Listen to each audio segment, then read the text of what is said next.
considera uno de los cementerios más embrujados de todos los Estados Unidos. En el lapso de solo una cuadra, este cementerio tiene más de 700 tumbas y más de 100,000 de los muertos, y siguen contando, ya que todavía es un sitio de tumbas activo. ¿Es de extrañar que se rumorea que está muy embrujado? Durante más de 200 años, ha habido informes de personas que se han enfrentado a los fantasmas que llaman hogar al cementerio número 1 de St. Louis. El fantasma más famoso que se ve dentro del cementerio de St. Louis número 1 es el de Marie Laveau. Comúnmente conocida como la reina del vudú, Marie nació en 1801 y se convertiría en la practicante de vudú más venerada y, a veces, temida en la historia de Nueva Orleans. Practicó la adivinación, el ocultismo y trabajó con remedios a base de hierbas. A medida que la conciencia de las habilidades y el poder de Marie se extendió por toda la población, su fama creció y ganó una fuerza inimaginable. Cuenta la leyenda que conocía todos los secretos de todos los niveles de la sociedad. Sin duda lo hizo, mientras hordas de personas la adulaban, rogándole que los ayudara con sus problemas o que los ayudara en sus propios rituales y hechizos. Ella era, literalmente, la practicante de vudú a la que acudir en Nueva Orleans durante el siglo XIX. El fantasma de Marie Laveau ha sido visto en muchos lugares del French Quarter, incluso deambulando por la calle más allá de su antigua casa en 1022 St. Anne Street. Ella es más reconocible por el turbante rojo y blanco que se coloca alrededor de su cabello y por la ropa de colores brillantes que usa, pero incluso cuando la gente la sigue, desaparece directamente de la vista. Dentro del cementerio, las personas han informado haber visto al fantasma de Marie Laveau caminando a través de las tumbas. Y para aquellos que desean y se arriesgan a ignorar sus creencias o religión, existen informes de personas que han sido arañadas, pellizcadas o empujadas al suelo. Marie, como dicen, no siempre se considera la más amigable de los espíritus. Quizás lo más interesante de todo es la práctica de marcar la tumba de Marie Laveau con 3X mientras le pide un favor o le pide un deseo. La leyenda, en verdad, solo la leyenda, dice que si se concede el deseo, la persona debe regresar y colocar un regalo en el sitio de su tumba. Hoy en día, solo las personas en recorridos con licencia pueden ingresar. Incluso el cambio de política no ha impedido que los huéspedes experimenten algo de otro mundo en la tumba de Marie Laveau. Los visitantes han informado de todo tipo de sucesos paranormales mientras intentaban interactuar con la ahora fallecida reina vudú. Se ha dicho que en ocasiones ocurren sensaciones de ser tocado, enfermarse inexplicablemente y escuchar voces que emanan del interior de la tumba. Otro fantasmas del cementerio de St. Louis, sería el espíritu de Henry Vignes. La historia de Henry Vignes es trágica y triste. Como marinero durante el siglo XIX, Henry Vignes no tenía un verdadero hogar del que hablar. Era un nómada, viajaba aquí y allá, navegaba en alta mar, en Nueva Orleans, estableció su hogar en una pensión local. Pero estaba constantemente preocupado por sus papeles importantes mientras estaba fuera de Crescent City, tanto que antes de emprender otro viaje le pidió al dueño de la pensión que se quedara con sus papeles y moría. Estos documentos incluían las tumbas de su familia. El dueño de la pensión le prometió a Henry que todo iría bien, no tienes nada de qué preocuparte, exclamó al marcharse, pero no todo iba bien. Mientras Henry estaba en el mar, el dueño vendió la tumba de la familia de Henry. Descubrió su traición cuando regresó a Nueva Orleans. El pobre Henry Vignes nunca pudo solucionar el problema, ni legalmente ni en sus propios términos. Poco después de su regreso, enfermó y murió. Pero como su tumba había sido vendida y no había dinero para construir otra, el cuerpo de Henry fue enterrado en una tumba sin nombre en la sección de pobres del cementerio de St. Louis número 1. Aunque su cuerpo fue enterrado hace más de un siglo, el fantasma de Henry Vignes todavía se ve deambulando por el cementerio. Se le describe como alto con ojos azules, tan corpóreo parece que los visitantes del cementerio realmente han hablado con el fantasma de Henry. Caminando hacia los turistas, la aparición les pregunta si saben dónde se encuentra la tumba de Vignes, ya que él mismo tiene problemas para encontrarla. Supuestamente, el fantasma de Henry incluso se ha presentado a los funerales, apareciendo detrás del duelo para preguntar si podría haber más espacio en la tumba para él. Su aparición ha sido captada por la cámara, al igual que el sonido distintivo de la voz de un hombre en un EVP que proclama, «Necesito descansar». Para el fantasma de Henry Vignes, no parece que el descanso haya sido fácil o que alguna vez lo será. Otro fantasma perdido que acecha al cementerio de St. Louis número 1 es el de Alphonse. Como Henry Vignes, Parece que el espíritu de Alphonse solo espera encontrar un lugar para descansar su alma. Se sabe que su espíritu toma la mano de un visitante en la suya mientras lo detiene. Sonriendo ampliamente, les pide que lo lleven a casa, pero ¿de qué hogar habla? Eso sigue siendo desconocido, aunque se ha visto su aparición recogiendo las flores de otras tumbas y colocando las ofrendas en su tumba. Kirkyard se encuentra en el corazón de Edimburgo, y aunque hoy es un destino turístico, sus pasillos de piedra guardan siglos de tragedia. Fue usado desde el siglo XVI como lugar de entierro, y durante la peste negra llegó a estar tan saturado que los cuerpos eran apilados en fosas comunes. Pero lo más aterrador no es su pasado de epidemias, sino el fantasma que muchos dicen acecha allí, Sir George Mackenzie, conocido en vida como Mackenzie el Sangriento.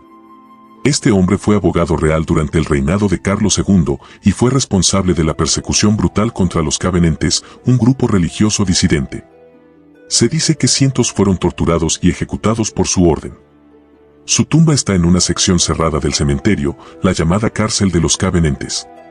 Desde que en los años 90 un vagabundo intentó refugiarse allí y abrió su ataúd, comenzaron los relatos, visitantes desmayados, mordeduras, rasguños que aparecían en la piel.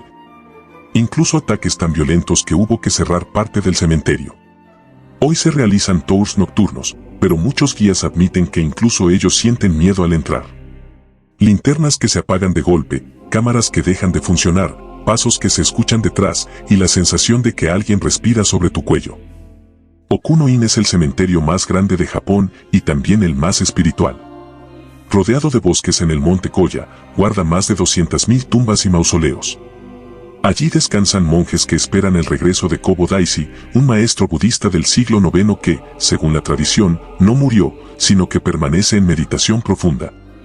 El lugar está cubierto por niebla y musgo, lo que ya le da un aire de otro mundo. Pero los relatos lo vuelven más inquietante, luces flotando entre los árboles, estatuas que parecen llorar lágrimas reales, voces que susurran oraciones al oído de los visitantes. Algunos turistas cuentan que han sentido como alguien camina a su lado, aunque al voltear solo hay vacío. Otros afirman haber soñado con figuras vestidas de monjes tras visitar el sitio, como si los muertos los hubieran seguido de regreso a casa. El cementerio de Colón, en La Habana, es considerado uno de los más importantes de América Latina. Entre sus miles de tumbas destaca la de Amelia Goiri, una joven madre que murió en 1901 al dar a luz. Fue enterrada junto a su bebé recién nacido. Años después, al exhumar la tumba, encontraron algo imposible, el cuerpo de Amelia estaba intacto, y el bebé, que originalmente había sido sepultado a sus pies, aparecía ahora en sus brazos. El hecho alimentó la devoción popular y la gente comenzó a llamarla la Milagrosa. Hoy, miles visitan su tumba, tocándola 3 veces y caminando hacia atrás como signo de respeto. Afirman que ella concede favores, sanar enfermedades, unir familias, proteger a los hijos.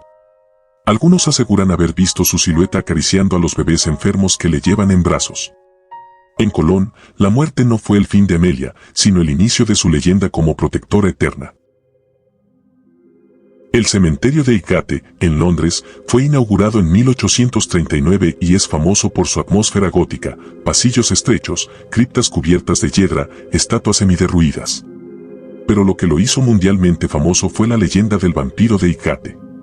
En la década de 1970, decenas de personas afirmaron ver a un ser alto, delgado, con capa y ojos brillantes, deambulando entre las tumbas. Algunos decían sentir cómo la energía se drenaba de sus cuerpos, como si les absorbieran la vida. Otros hablaban de animales muertos hallados sin sangre en las cercanías. La histeria fue tal que grupos enteros de cazadores de vampiros entraron ilegalmente al cementerio, armados con estacas y crucifijos. Hubo batallas campales entre cazadores rivales y hasta profanaciones de criptas en busca del supuesto ser. Hoy, aunque muchos dicen que fue solo su gestión, aún hay visitantes que sienten miradas frías en la oscuridad y pasos detrás de ellos, aunque al voltear, no haya nadie. El Père Lachaise de París no solo es un cementerio, es una ciudad de los muertos. Sus avenidas están alineadas como calles, y allí descansan escritores, músicos, pintores, y también el fundador del espiritismo, Allan Kardec. Kardec murió en 1869, pero su tumba nunca dejó de ser visitada. Sus seguidores la convirtieron en un santuario y hasta hoy se ven flores frescas, cartas y ofrendas. Muchos aseguran que al tocar la estatua que lo representa, pueden sentir una conexión directa con el más allá. Lo perturbador son los testimonios de quienes se atreven a pasar de noche por Perela Chaise. Hay relatos de voces que llaman por el nombre del visitante, sombras que se deslizan entre los mausoleos y figuras que parecen seguirte a la distancia. Incluso hay un rumor antiguo que si uno duerme sobre la tumba de Kardec, puede comunicarse con los muertos en sueños, pero al precio de perder poco a poco la cordura. El cementerio de la Recoleta. En Argentina. Es una obra maestra arquitectónica, mausoleos que parecen palacios, estatuas de ángeles vigilando cada esquina. Pero bajo su belleza, esconde una de las historias más angustiosas de Sudamérica. Rufina Cambaceres era hija de un escritor famoso. En 1902, con solo 19 años, sufrió un ataque repentino y fue declarada muerta. La enterraron en un ataúd de lujo dentro de un mausoleo. Días después, un trabajador notó que la tapa había sido empujada desde dentro.